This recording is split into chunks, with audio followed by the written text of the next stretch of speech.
इस कार्यक्रम के प्रायोजक हैं महात्मा गांधी अस्पताल जयपुर। नमस्कार, मैं doctor V K Kapoor A1 TV के हेलो डॉक्टर कार्यक्रम में आपका स्वागत करता हूं। 28 जुलाई को पूरा विश्व वर्ल्ड हेपेटाइटिस डे के रूप में मनाता है। ये दिन जन्मदिन है डॉक्टर ब्लूमबर्ग का, जिन्होंने हेपेटाइटिस बी वायरस, उसके टेस्ट और उसकी वैक्सीन का इजाद किया था और इसके लिए उनको नोबेल पुरस्कार से भी नवाजा गया। हेपेटाइटिस पर चर्चा करने के लिए आज मेरे साथ हैं न सिर्फ जयपुर शहर बल्कि राजस्थान राज्य के अनुभवी और जाने माने gastroenterologist doctor Subhash Nepalia. Doctor Subhash Nepalia, आपका स्वागत है। डॉक्टर सुभाष नेपालिया साहब ने 1985 में चंडीगढ़ के पीजीआई से गैस्ट्रोएंट्रोलॉजी में डीएम की उपाधि हासिल की, जो मेडिकल साइंस में सबसे बड़ी उपाधि है। 5 साल 2010 से 2015 तक doctor Nepalia SMS medical college Jaipur के प्रधानाचार्य रहे और 2015 से वो महात्मा गांधी मेडिकल कॉलेज से संबंधित हैं। उन्हीं की देखरेख में महात्मा गांधी मेडिकल कॉलेज में राजस्थान राज्य का प्रथम लिवर प्रत्यारोपण यानी लिवर ट्रांसप्लांट भी किया गया था। Doctor Nepalia Indian association for study of liver, जो देश के लिवर के स्पेशलिस्ट हैं, उनकी संस्था है, उसके एक फाउंडर मेंबर हैं और उनके 75 से ज़्यादा साइंटिफिक लेख विभिन्न मेडिकल जर्नल्स में छपे हैं। ये हमारा सौभाग्य है कि आज डॉक्टर नेपालिया साहब हमारे साथ हैं हेपेटाइटिस पर चर्चा करने के लिए। डॉक्टर नेपालिया, हमारे दर्शकों को बताएं कि हेपेटाइटिस क्या है। हेपेटाइटिस शब्द लीवर से संबंधित है। किसी भी ऑर्गन में जब किसी प्रकार की सूजन या इन्फ्लेमेशन हो जाता है तो उसको हम जैसे लीवर में सूजन या इन्फ्लेमेशन होगा तो हम लीवर को हेपर के नाम से जानते हैं, तो हेपेटाइटिस कहते हैं। तो लीवर में आने वाली किसी भी प्रकार की सूजन व इन्फ्लेमेशन को हेपेटाइटिस कहा जाता है। तो इसके कई कारण भी होते होंगे, तो इसके हेपेटाइटिस के कॉमन जो कारण हैं वो क्या हैं? हेपेटाइटिस के कई कारण हैं और उनमें से जो सबसे प्रमुख कारण है वो वायरसेस हैं। सब तरह के वायरसेस नहीं, कुछ तरह के वायरसेस होते हैं जिनको केवल लिवर में ही वो पर्टिकुलरली इन्वॉल्व करते हैं, उनको हेपेटोट्रोफिक वायरसेस कहा जाता है। जैसे वायरल हेपेटाइटिस वायरसेस हैं, viral hepatitis virus A, viral hepatitis virus B, viral hepatitis virus C, D. इस तरीके से लीवर स्पेसिफिक वायरसेस लीवर को अफेक्ट करते हैं। एक तो ये प्रमुख कारण है। वायरसेस के अलावा अल्कोहल कंजप्शन जब एक्सेसिव मात्रा में होता है तब भी लीवर इंजरी हो जाती है और वो लीवर में सूजन और इन्फ्लेमेशन करता है, जिसको अल्कोहलिक हेपेटाइटिस कहा जाता है। ड्रग जो लीवर को नुकसान पहुंचाए, हेपेटोटॉक्सिक ड्रग्स जैसे एंटी ट्यूबरकुलर ड्रग्स कई बार लीवर को नुकसान पहुंचा देती हैं। तो हेपेटोटॉक्सिक ड्रग्स यदि अपन लें तो उनका अपने को पता रहता है हर क्लिनिशियन को, तो उनका सेवन अत्यधिक करने से भी लीवर में हेपेटाइटिस हो जाता है। उसके अलावा और भी कई वायरसेस हैं और विभिन्न बीमारियों में भी हेपेटाइटिस टाइप पिक्चर आ जाती है, लीवर की विभिन्न बीमारियों में। तो डॉक्टर साहब, आपने कहा कि जो ट्यूबरकुलोसिस की दवाइयां हैं उनसे भी कभी कभी हेपेटाइटिस होता है, लेकिन जैसा हम लोग सब जानते हैं कि ट्यूबरकुलोसिस की दवाइयां तो काफ़ी लंबे समय तक मरीजों को लेनी पड़ती है। तो ये देखने के लिए कि उनको हेपेटाइटिस हो रहा है या नहीं, क्या सलाह डॉक्टर देते हैं मरीजों को? हेपेटाइटिस के liver toxicity anti tubercular drugs की पहली बात तो उन मरीजों में ज़्यादा होती है जो माल नरिश्ड होते हैं, जिनके प्रायर कोई लिवर डिजीज़ होती है। तो प्रायर लिवर डिजीज़ वाले पेशेंट को और जो न्यूट्रिशनली डिप्राइव्ड पेशेंट होते हैं, एक्सट्रीम एज वाले जो पेशेंट होते हैं, बच्चे या बूढ़े, उनको एंटी ट्यूबरकुलर ड्रग्स का देने के समय विशेष ध्यान रखा जाता है। और ड्रग देते टाइम कई प्रकार की ड्रग्स होती हैं जिसमें जो लीवर को डैमेज करती हैं उसमें दो प्रमुख होती हैं, जिनमें आइसोनेक्स और रेफेस्लिन होती है। पायराजिनामाइड भी ड्रग होती है, वो भी लीवर को डैमेज कर सकती है। लीवर डैमेज का पता चलता है जब मरीज एंटी ट्यूबरकुलर ड्रग ले, उसको टॉलरेट नहीं करे, बार बार उल्टियाँ कर रहा हो और उसके पीलिया हो जाए, तो पता चलता है कि ये ड्रग लीवर को डैमेज कर रही है। किस समय होता है ऐसा? दवाई शुरू करने के एकदम बाद होता है, हफ्ते भर में होता है, या 3 या 4 सप्ताह बाद लीवर डैमेज होता है, या अलग अलग ड्रग्स का अलग अलग होता है। जैसे रिफेस्लिन ड्रग है, उनमें गैस्ट्रिक इंटॉलरेंस कॉमन होती है, तो जैसे ही वो मरीज लेता है तो वो फर्स्ट वीक में ही उसको पता चल जाता है कि वो उसको टॉलरेट नहीं कर रहा है और वोमिटिंग होती है, तो रिफेस्लिन toxicity early in the course of the disease होती है। आइसोनेक्स और pyrazinamide late in the course of the treatment होता है, जो 2-3 सप्ताह बाद लीवर को डैमेज करती है अधिकतर, और उस टाइम मरीज को जीआई सिम्टम्स और जॉन्डिस होने की संभावना होती है। तो क्या आप ये सलाह देंगे कि जो मरीज़ ट्यूबरकुलोसिस की दवाइयों का कोर्स शुरू कर रहे हैं, कुछ समय के बाद उनको लिवर के फंक्शन की जांच करा लेनी जी चाहिए? हाँ, मोस्टली पेशेंट्स को ये एडवाइस दिया जाता है, यदि उसके परसिस्टेंटली सिम्टम्स हो रहे हों या पीलिया हो रहा हो तो उसको टेस्ट जरूर कराना चाहिए। आइडियली हम एंटी ट्यूबरकुलर ड्रग्स देते हैं तो उसको 6 सप्ताह बाद और 12 सप्ताह बाद एक बार लीवर के टेस्ट करा लेते हैं, जिससे कि उनको पता चल जाए कि भाई कोई लीवर टॉक्सिसिटी हो रही है कि नहीं हो रही है।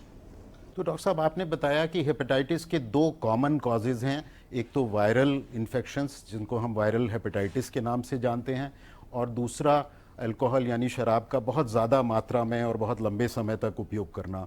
तो जिन मरीज़ों को इन वजहों से हेपेटाइटिस होती है उसमें क्या लक्षण होते हैं जिससे कि उन्हें ये पता चल सके कि उनको हेपेटाइटिस हो रहा है? उनको नोज़िया, वोमिटिंग, जी मिचलाना और जीआई सिम्टम्स प्रमुखता से होते हैं, और साथ साथ में उनकी भूख मर जाती है। भूख मर जाती है, एक्सट्रीम वीकनेस आती है, और फिर लेटर स्टेज में उनका पेशाब पीला आने लगता है और आंखें पीली होने की और पीलिए की संभावना होती है। ये सिम्टम्स प्रमुख हैं। तो यदि कोई पेशेंट एंटी ट्यूबरकुलर ड्रग्स ले रहा है, उसको एक्सट्रीम वीकनेस हो, उसको गैस्ट्रोइंटेस्टाइनल सिम्टम नोज़िया, वोमिटिंग हो, तो उसको तुरंत अपना लीवर फंक्शन टेस्ट कराना चाहिए। ये बहुत महत्वपूर्ण जानकारी डॉक्टर नेपालिया साहब ने दी कि अगर जो मरीज़ ट्यूबरकुलोसिस की दवाई ले रहे हैं, या जो लोग अल्कोहल का ज़्यादा सेवन करते हैं, या अगर वायरल हेपेटाइटिस है तो उसके सिम्टम्स हैं कि भूख ना लगना, उल्टी जैसी फीलिंग होना, उल्टी आना, और फिर बाद के स्टेज में जॉन्डिस भी हो सकता है। कभी कभी वायरल हेपेटाइटिस में लोगों को बुखार भी हो सकता है। अगर इस तरह के लक्षण हों तो उनको ज़रूर डॉक्टर की सलाह लेनी चाहिए। तो डॉक्टर साहब, जब इस तरह के मरीज़ आपके पास आते हैं और आपको लगता है कि इनको हेपेटाइटिस हो सकता है, तो क्या टेस्ट हम कहते हैं कि जिससे हमें पता चल सके कि हाँ उनको हेपेटाइटिस है? देखिए, हर मरीज को जब भी एंटी ट्यूबरकुलर ट्रीटमेंट दिया जाता है तो उनको उससे होने वाले असर की हिदायतों के बारे में पहले बताया जाता है कि यदि ये सिम्टम्स आपको हों और ये आपको इंटॉलरेंस के सिम्टम्स हों तो आप तुरंत चिकित्सक से संपर्क करें और लेबोरेटरी में अपना लीवर फंक्शन टेस्ट कराएं। एक टोटल काउंट, सीबीसी और लीवर फंक्शन टेस्ट, ये 2 प्रमुख टेस्ट होते हैं जो उनको कराना चाहिए, एसजीओटीपीटी और बिलरुबिन और सीबीसी। एलएफटी जिसको आम भाषा में बोलते LFT हैं, and वो CBC लिवर के फंक्शन के ब्लड टेस्ट। के टेस्ट हैं। क्या ऐसे मरीजों में अल्ट्रासाउंड की भी ज़रूरत पड़ सकती है? इनिशियल स्टेज में तो नहीं, लेकिन यदि कॉम्प्लिकेशन हो या मरीज़ इम्प्रूव नहीं कर रहा हो, उसको कोई पेट में आफरा आ गया हो या कोई gastrointestinal symptoms out of proportion हो रहे हों, तो लेटर स्टेज में सोनोग्राफी करके लीवर की साइज़ देखी जाती है, क्योंकि जब ज़्यादा लीवर डैमेज होता है तो लीवर की साइज़ कम हो जाती है, और कम हो जाना लीवर की साइज़ का अच्छा साइन नहीं होता। तो उसको देखने के लिए पहले पता चल जाए कि भाई किस मरीज की ज़्यादा टॉक्सिसिटी है, किसके कम है, सोनोग्राफी करा के देखा जाता है। तो डॉक्टर साहब, जब हमने ये डायग्नोसिस कर लिया कि मरीज़ को हेपेटाइटिस है, चाहे वो वायरस इन्फेक्शन की वजह से हो या अल्कोहल की वजह से हो, तो क्या इसका कोई स्पेसिफिक ट्रीटमेंट है, जैसे एंटीबायोटिक्स या और कोई दवाइयाँ? देखिए, जिस कारण से हेपेटाइटिस सस्पेक्ट की जा रही है, उन सब कारणों को रिमूव किया जाए। जैसे अल्कोहलिक हेपेटाइटिस है तो मरीज अल्कोहल का सेवन न करे, नंबर 1। वायरल हेपेटाइटिस है तो पर्टिकुलर टेस्ट करा के देखें कि कौन से वायरस से उनको हेपेटाइटिस हुई है, ए है, ई है, बी है, या कौन सा वायरस है उससे, तो उस वायरस को यूजुअली तो सारे वायरस सेल्फ लिमिटिंग होते हैं, अपने आप ठीक हो जाते हैं और पीलिया की मियाद 3 से 4 सप्ताह तक होती है और मरीज ठीक हो जाता है। यदि मरीज ठीक नहीं हो रहा हो और उनका पीलिया लंबे समय तक चले तो फिर मरीज के वायरल मार्कर्स की रेप्लिकेशन के मार्कर्स कराए जाते हैं और उसके अनुसार रेप्लिकेशन को कम करने के लिए मरीजों को एंटीवायरल ड्रग्स को प्रेस्क्राइब किया जाता है। तो डॉक्टर साहब, ये वायरस कौन सा है, ये कौन से टेस्ट से पता चलता है? ये वेरियस ब्लड टेस्ट से पता चल जाता है। हेपेटाइटिस ए के लिए भी टेस्ट अवेलेबल है, हेपेटाइटिस ई के लिए भी आईजीएम एंटीबॉडीज़। इन वायरस के अगेंस्ट बॉडी में एंटीबॉडीज़ डेवलप होती हैं जो 2 तरह की होती है, आईजीजी और आईजीएम। रीसेंट इन्फेक्शन के लिए आईजीएम एंटीबॉडी डायग्नोस्टिक होती है, तो IgM antibody against hepatitis A, IgM antibody against hepatitis B, IgM antibody against hepatitis E के जांच करने से पता चल जाता है कि पेशेंट हेपेटाइटिस ए से सफ़र कर रहा है कि ई से सफ़र कर रहा है या बी से सफ़र कर रहा है। तो किस तरह की वायरल हेपेटाइटिस है उसके लिए पता चलता है। अल्कोहल के लिए कोई पर्टिकुलर टेस्ट नहीं है, लेकिन यदि गामा जीटी टेस्ट बहुत ज़्यादा बढ़ावा हो और पेशेंट की हिस्ट्री है अल्कोहल लेने की, तो उससे मरीज को ये बताया जा सकता है कि भाई तेरे अल्कोहल के कारण ये हेपेटाइटिस हुई है। तो डॉक्टर साहब ने बताया कि खून की जांच से ये पता चल सकता है कि ये वायरल हेपेटाइटिस है, और क्योंकि वायरस कई तरह के होते हैं, ये कौन सा तरह का वायरस है जो इस मरीज़ में हेपेटाइटिस कर रहा है। तो डॉक्टर साहब, आपने बताया कि कई वायरल हेपेटाइटिस होते हैं जो अपने आप ही ठीक हो जाते हैं और कुछ में दवाइयों की ज़रूरत पड़ती है। तो कौन से टाइप का वायरल हेपेटाइटिस है जिसके लिए हमारे पास दवाई उपलब्ध है? देखिए, मोस्ट वायरसेस जो हेपेटोट्रोफिक वायरसेस हैं वो सेल्फ अपने आप ठीक होने वाले हैं और उनकी पीलिया की मियाद 3 से 4 सप्ताह होती है और वो अपने आप ठीक हो जाते हैं। पर कई बार प्रोलॉन्ग वायरल हेपेटाइटिस होती है तो वो प्रोलॉन्ग कोर्स के बाद ठीक होती है। लेकिन जो वायरसेस ब्लड के द्वारा स्प्रेड होते हैं, लाइक हेपेटाइटिस बी और सी, वो कई बार बहुत लंबे समय तक चलते हैं और यदि ये 6 महीने से ज़्यादा लंबे समय तक चल जाए पीलिया और ये वायरस का इन्फेक्शन, तो उसको क्रॉनिक इन्फेक्शन या क्रॉनिक लिवर डिजीज़ का नाम दिया जाता है। तो उस कंडीशन में उन वायरस का और उनके रेप्लिकेशन स्टेटस क्या है के लिए टेस्ट जांच कराई जाती है, और यदि वायरस रेप्लिकेशन कर रहा है, बढ़ रहा है, तो उसको रेप्लिकेशन को कम करने के लिए वायरस की दवाई दी जाती है। तो आपने डॉक्टर साहब बताया कि कुछ वायरस ब्लड के ज़रिए फैलते हैं, तो ये जो अलग अलग तरह के वायरल हेपेटाइटिस हैं, क्या इनके फैलने का तरीका भी अलग अलग है? जी हाँ, बिल्कुल अलग है। एक तो फीको ओरल रूट से ट्रांसमिशन होता है जो कि इन्फेक्टेड फूड, इन्फेक्टेड वाटर, इनके द्वारा फैलता है, और एक ब्लड बॉर्न इन्फेक्शन होता है जो जैसे हेपेटाइटिस बी और सी वायरस और डी वायरस, ये वायरसेस हैं, ये इन्फेक्टेड ब्लड के संक्रमण से होता है। यदि किसी मरीज के ये इन्फेक्शन है और उसका ब्लड किसी मरीज के कांटेक्ट में आता है तो उसको उसका संक्रमण होने की संभावना रहती है। जबकि फीको ओरल ट्रांसमिशन वाले viruses infected food, infected water, इनके द्वारा फैलता है।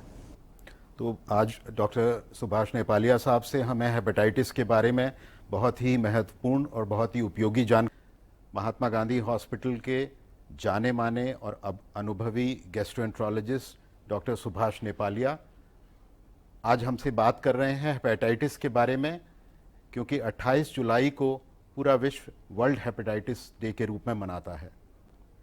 डॉक्टर साहब, आपने हमें बताया कि हेपेटाइटिस के जो वायरस हैं ये 2 तरह से फैलते हैं।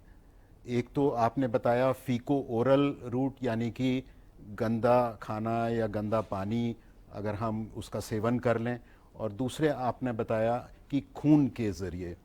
तो इस बारे में हमारे दर्शकों को थोड़ी और जानकारी दें कि ये वायरस कैसे फैलता है और उसकी रोकथाम के लिए हम क्या उपाय कर सकते हैं। देखिए, जो फीको ओरल ट्रांसमिशन से वायरस फैलते हैं वो हेपेटाइटिस वायरस ए और वायरस ई प्रमुख होते हैं, और ये वायरसेस जब मरीज के स्टूल और यूरिन से एक्सक्रीट होता है तो वो यदि इन्फेक्टेड आपके पानी में या फूड में किसी तरह से इन्फेक्ट कर दें तो उसका यदि सेवन करने पर वो मरीज को हेपेटाइटिस ए और हेपेटाइटिस ई होने की संभावना होती है। तो आदमी को स्वच्छ भोजन पे, स्वच्छ पानी पे जोर देना चाहिए। पर्टिकुलरली जो पेशेंट जिनको जॉन्डिस हुआ है और उनको डायग्नोज हुआ है कि उनको हेपेटाइटिस ए या हेपेटाइटिस ए है फैमिली में, क्योंकि वो आजकल टेस्ट से पता चल जाता है कि उसको क्या वायरस है, तो जो भी कॉन्टैक्ट्स हैं उनको थोड़ा विशेष ध्यान रखने वाली बात है। 2 तरह के कॉन्टैक्ट्स कहलाए जाते हैं, एक तो क्लोज कॉन्टैक्ट, एक कैजुअल कॉन्टैक्ट्स। क्लोज कॉन्टैक्ट्स वो होते हैं जो हेपेटाइटिस ए और ई पे जिस पेशेंट को हो रहा है उनकी कोई मेडिकल या पर्सनल टेक केयर करते हैं, क्लोज कॉन्टैक्ट में होते हैं, उसकी पेशेंट का ध्यान रखते हैं। और casual contact who are sharing same residence and same kitchen in family में दूसरे जो परिवार वाले होते हैं उनको कैजुअल कॉन्टैक्ट कहते हैं। तो उन दोनों को ही स्वच्छ पानी और स्वच्छ भोजन के पे विशेष जोर दिया जाता है जो इन्फेक्टेड नहीं हो। और जो ब्लड बॉर्न इन्फेक्शन है, जो ब्लड से स्प्रेड होता है, तो वो बड़ा ध्यान रखने वाली बात है कि जैसे किसी पेशेंट को हेपेटाइटिस बी या सी हुआ हो इन्फेक्शन, तो उसके कहीं भी ब्लड का रिसाव नहीं होना चाहिए। जैसे नाखून काटते टाइम, शेविंग करते टाइम ब्लेड पे आ जाता है, क्योंकि वायरस दिखता तो नहीं है। और रूम टेम्परेचर पे ये हेपेटाइटिस बी वायरस 7 दिन तक जिंदा रहता है। और वो वायरस से यदि किसी के स्किन के कांटेक्ट में आ जाए, कहीं एब्रेजन हो, और कोई टूथब्रश के साथ टूथब्रश में कर रहा है और उसके टूथब्रश पे हेपेटाइटिस बी वायरस आ जाता है, वो टूथब्रश दूसरे टूथब्रशों के साथ फैमिली मेम्बरों वालों के साथ पड़ा हुआ है, तो इस तरीके से inadvertent spread close family members में हो जाता है, जबकि पता ही नहीं चलता है कि भाई हमने तो कभी ब्लड के कांटेक्ट में आया ही नहीं, हमें कैसे हो गया। तो वो इनएडवर्टेंट परक्यूटेनियस ट्रांसमिशन हो जाता है यदि अपन ध्यान नहीं रखते, क्योंकि वायरस 7 दिन जिंदा रहता है। तो इसलिए जिस मरीज को हेपेटाइटिस बी या सी हुआ है उसको नाखून काटते टाइम, शेविंग करते टाइम ये विशेष ध्यान रखना चाहिए कि उनका ब्लड किसी बाहर नहीं निकले और किसी और के कांटेक्ट में नहीं आए। तो इसी परिप्रेक्ष्य में क्या ये भी ज़रूरी है कि यदि हम बाहर जाकर अपना शेविंग करा रहे हैं तो हम ये कहें कि वो हर बार नया ब्लेड इस्तेमाल करें? जी हाँ, ये बहुत ज़रूरी है कि यदि आप किसी सैलून पे जा रहे हैं तो हर मरीज के लिए अलग से ब्लेड यूज़ होना चाहिए। ये इंश्योर करें, सैलून वालों को भी ध्यान रखना चाहिए और मरीज को भी ध्यान, शेव कराने वाले व्यक्ति को भी ध्यान रखना चाहिए कि मेरे लिए अलग से अलग ब्लेड यूज़ की जाए। जो वायरस बी, हेपेटाइटिस बी और सी आपने बताया कि खून के ज़रिए एक मरीज़ से दूसरे मरीज़ में जाते हैं, तो क्या पति पत्नी के बीच में जो शारीरिक संबंध हैं उनके थ्रू भी इन वायरस का ट्रांसमिशन हो सकता है? सेक्सुअल ट्रांसमिशन भी होता है। जो बी वायरस और सी वायरस होते हैं के पेशेंट होते हैं, वो उनके सेक्सुअल पार्टनर्स को हेपेटाइटिस बी वाले के पर्टिकुलरली हेपेटाइटिस का वैक्सीन लगवाना बहुत ज़रूरी है। और जब तक उनके एडिक्वेट एंटीबॉडीज़ नहीं हो सेक्सुअल पार्टनर के, सेक्सुअल कॉन्टैक्ट अवॉइड करना चाहिए। तो vaccination of the contact is very important and sexual contact को तो वैक्सीनेशन कराना ही कराना चाहिए। बहुत महत्वपूर्ण जानकारी डॉक्टर साहब ने दी कि यदि पति या पत्नी में से किसी को हेपेटाइटिस बी या सी है तो दूसरे जो उनके पार्टनर हैं उनको वैक्सीन लेना बहुत ज़रूरी है, टेस्ट कराना बहुत ज़रूरी है। और जब तक वैक्सीन का असर ना हो जाए, आजकल हम सब लोग कोविड की वैक्सीन के बारे में जानते हैं कि उससे एंटीबॉडी बनती हैं, तो जब तक इतनी एंटीबॉडी ना बन जाए कि वो दूसरे पार्टनर को प्रोटेक्ट कर सकें, तब तक शारीरिक संबंध नहीं होने चाहिए। माँ से बच्चे में भी वायरस का ट्रांसमिशन हो सकता है? हाँ, पेरीनेटल ट्रांसमिशन भी बहुत होता है, क्योंकि यदि माँ पॉजिटिव है हेपेटाइटिस बी वायरस से तो टेस्ट करके ये पता कर लिया जाता है कि वो माँ में वायरसेस का मल्टीप्लिकेशन हो रहा है कि नहीं हो रहा है, रेप्लिकेशन हो रहा है कि नहीं हो रहा है। यदि मदर में हेपेटाइटिस बी वायरस का मल्टीप्लिकेशन हो रहा है, रेप्लिकेशन हो रहा है, तो संभावना बच्चे के ट्रांसमिशन की ज़्यादा होती है। तो इसलिए बच्चे को, न्यू बॉर्न बच्चे को होते ही 2 तरह के ट्रीटमेंट दिए जाते हैं। एक तो होने के 12 घंटे के बाद उसको तुरंत वैक्सीन लगाया जाता है, अर्ली चाइल्डहुड वैक्सीनेशन। आजकल new born vaccination is universal indication है। और दूसरा, उसको हेपेटाइटिस बी इम्यूनोग्लोबुलिन दिया जाना है कि नहीं दिया जाना, ये डिपेंड करता है कि उसकी मदर के अंदर वायरस रेप्लिकेट कर रहा था कि नहीं कर रहा था, मल्टीप्लाई कर रहा था कि नहीं कर रहा था, और डोज ऑफ इनोकुलेशन क्या है। तो डॉक्टर साहब, जैसे आपने जिक्र किया कि हेपेटाइटिस बी के लिए हमारे पास अब वैक्सीन उपलब्ध है, तो आजकल क्या सरकार की ओर से सभी जो नवजात बच्चे हैं उनको ये वैक्सीन दिया जा रहा है, और जो एडल्ट्स हैं जिनको बचपन में अगर वैक्सीन नहीं मिली, क्या उनको भी वैक्सीन लेना चाहिए? देखिए, यूनिवर्सल रिकमेंडेशन है, newborn vaccination is compulsory and all children below 12 years of the age should be vaccinated. It is a universal recommendation all over the world. So 12 साल से कम के बच्चों के सबके हेपेटाइटिस बी वैक्सीनेशन लगा हुआ होना चाहिए।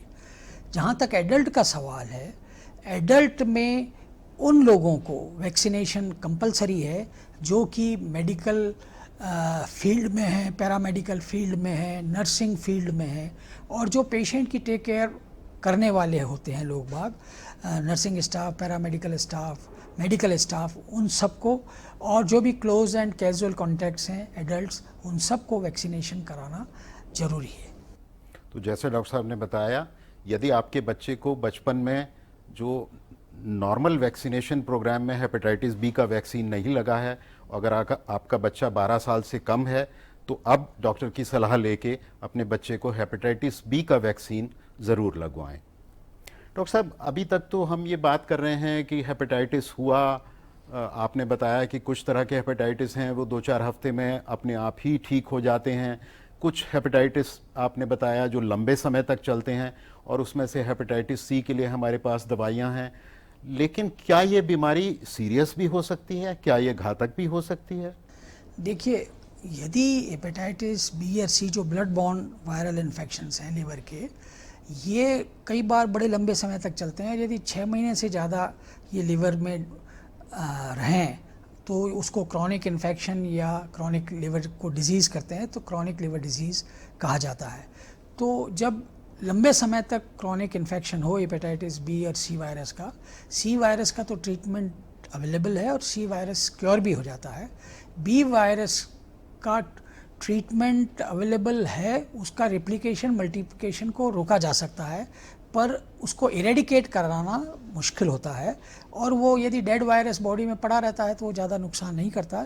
लंबे समय तक बाद, बहुत लंबे समय तक बाद यदि ये वायरस रिप्लिकेट करे और बॉडी में पड़ा रहे तो क्रॉनिक लिवर डिजीज़ होने की संभावना होती है, जिसे क्रॉनिक हेपेटाइटिस या लिवर सिरोसिस कहा जा सकता है। और फिर उसमें यदि कॉम्प्लिकेशन हो लिवर सिरोसिस के, तो उसको लीवर का कैंसर भी हो सकता है, पेट में पानी भी भर सकता है, उसको एनकेफेलोपैथी, बेहोशी भी आ सकती है। तो क्रॉनिक लिवर डिजीज़ के जितने कॉम्प्लिकेशन हैं वो सब होने की संभावना उनको रहती है। तो जिन मरीजों को क्रॉनिक लिवर डिजीज़ हो गई और लिवर फेल हो रहा है, उनके लिए क्या उपाय संभव है? उनको, उनमें आइडियल सिचुएशन में तो यदि वायरस को इरेडिकेट कर सकें तो उसका ट्रीटमेंट करना चाहिए। हेपेटाइटिस सी को तो अपन ट्रीटमेंट से इरेडिकेट कर ही लेते हैं। हेपेटाइटिस बी में मल्टीप्लिकेशन को रोका जा सकता है। यदि वायरस मल्टीप्लाई कर रहा है, यदि ऐसा टेस्टों में प्रदर्शित होता है, तो एंटीवायरल ड्रग्स करके उनका मल्टीप्लिकेशन रोका जा सकता है। और यदि मल्टीप्लिकेशन रुक जाए वायरस का, तो प्रोग्रेशन ऑफ द डिजीज़ बहुत स्लो हो जाती है और ऐसे मरीज आराम से बहुत सालों तक जीते हैं। क्या कभी कभी इसमें ट्रांसप्लांट की भी ज़रूरत पड़ सकती है? बहुत लंबे समय तक यदि क्रॉनिक लिवर डिजीज़ के बाद सिरोसिस और सिरोसिस के यदि कॉम्प्लिकेशन हो जाते हैं, सिरोसिस की 3 अवस्थाएं होती हैं, स्टेज होती हैं। Hepatitis A cirrhosis, child a, child B और चाइल्ड सी।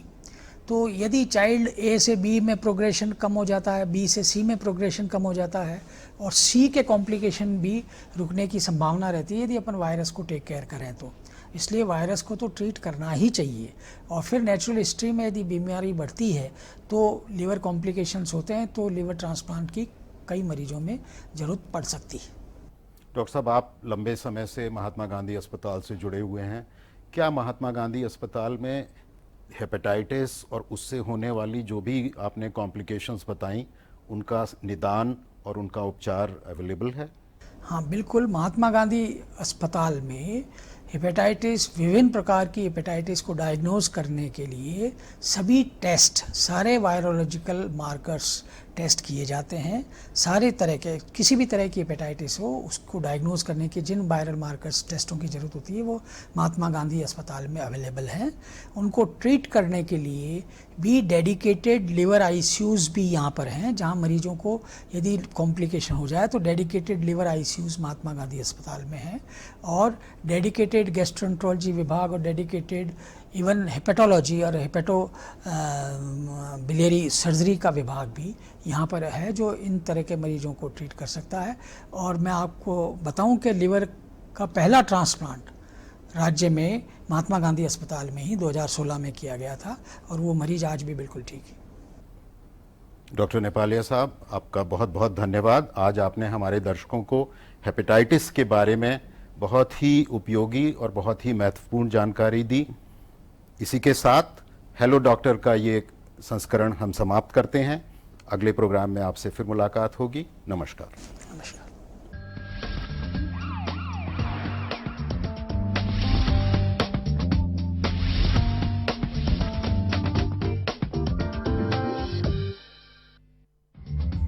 इस कार्यक्रम के प्रायोजक हैं महात्मा गांधी अस्पताल, जयपुर।